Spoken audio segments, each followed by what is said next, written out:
everyone, thanks for joining and welcome to Clarissa's Kitchen. Today I'm going to show you my version of a very healthy apple crumble recipe.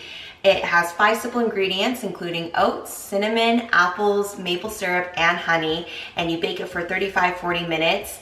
It's delicious. It's my go-to and guilt-free dessert. I pair it up with almond milk, oat milk, or even if I feel like I really want to indulge a little bit more, I have some vanilla ice cream with it. It's probably the easiest recipe if you're not a baker like myself and you just kind of throw everything in one pot, and it turns out really great all the time. So I really do hope you enjoy it because it's definitely something that I eat all the time when I'm on my way to work or if I just need a snack throughout the day, and it's very low calorie too. So I hope you guys enjoy. I want to thank you again for subscribing, liking, and commenting to my channel. Now let's get on with the recipe.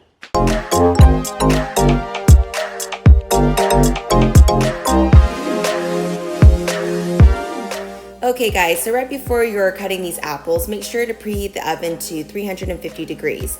And for this recipe, I'm using 2 Fuji apples. You can use Honeycrisp apples too. Both give a tart flavor and also a sweetness, and you can always mix both of it. I think that's a great idea. I am thinly slicing the apples right now, and you can peel the skin or you can leave them on just like I did in this recipe. To be honest, the skin won't really have an effect on the dish. It'll just soften up really nicely. And so right now I am putting the apples aside while I'm gonna be adding the oatmeal mixture. So I'm using gluten-free oats in this recipe, and I bought these from Sprouts. Of course, all my dishes are gluten-free, but you can substitute it for regular oatmeal if that's all you have in the pantry. And I'm using 3 cups of oatmeal in this recipe. You can add 4. The great thing is that you can never go wrong with this. So you can add more healthy carbs if that's what you need.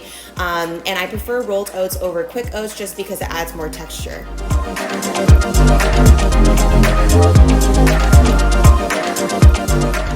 So for those non-bakers like me, this is perfect because you really don't have to measure here. You can just add as much cinnamon as you would like in this recipe. Next, I'm using 100% pure maple syrup, and you can use any maple syrup that you have, or you could buy it at any nearest grocery store. And I consider this a very, very, very heavy drizzle of maple syrup in this mixture. As we do with the maple syrup, now we're gonna add the honey. And I got this honey from the local farmer's market down the street from me. And this is a really great substitute instead of using sugar. So you can use honey or you can use coconut sugar for a healthy substitute. And this is a perfect way to combine the mixture even more and have that sticky texture.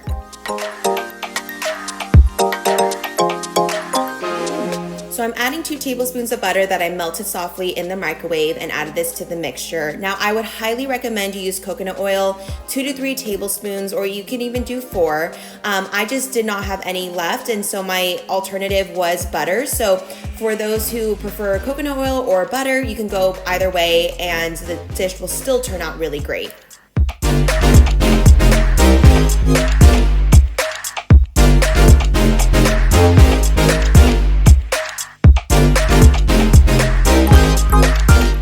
So I'm using a cast iron skillet here, and you can use a baking dish if that's the only thing you have. I'm drizzling olive oil to coat the pan to make sure that the apple crumble doesn't stick.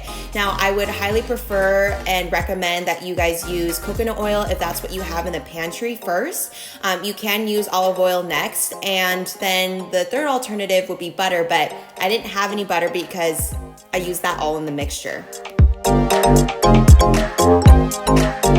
So this is my favorite part, where the apple crumble starts really coming together.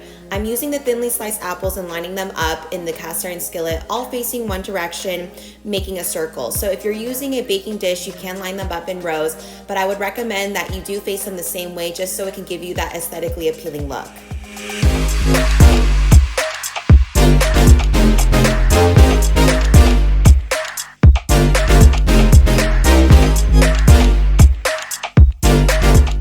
So remember in the beginning of this video I mentioned you can always add more oatmeal? Well, definitely do, because it was really difficult to not eat this mixture before I actually baked it.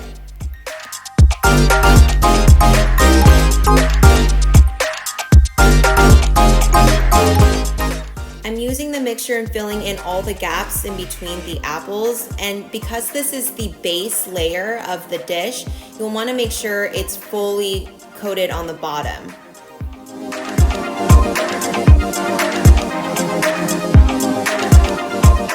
So we're gonna add the second layer with the apples and mixture. And I did wanna say, for those who have kids, this is a really cool interactive way to spend time with your kids, have them participate in making something that they can eat afterwards with everyone.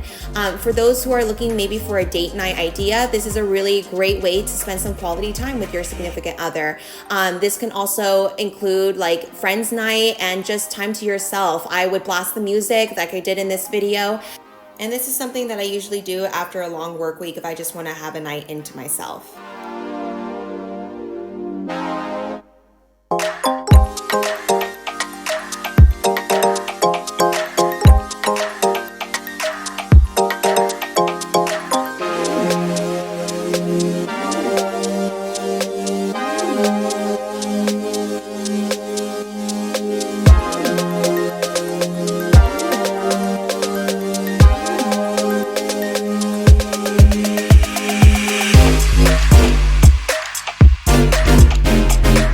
After you completed the second layer, go ahead and add more cinnamon on top, as this will be the final finishing touch to the dish.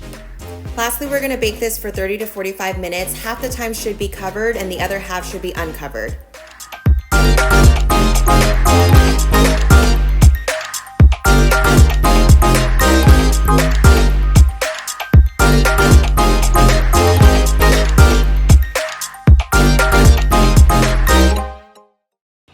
Okay, so there you have it. That's a very easy apple crumble recipe that is always, of course, gluten-free, fresh out of the oven and ready to serve. I hope you guys enjoy it just as much as I do it all the time.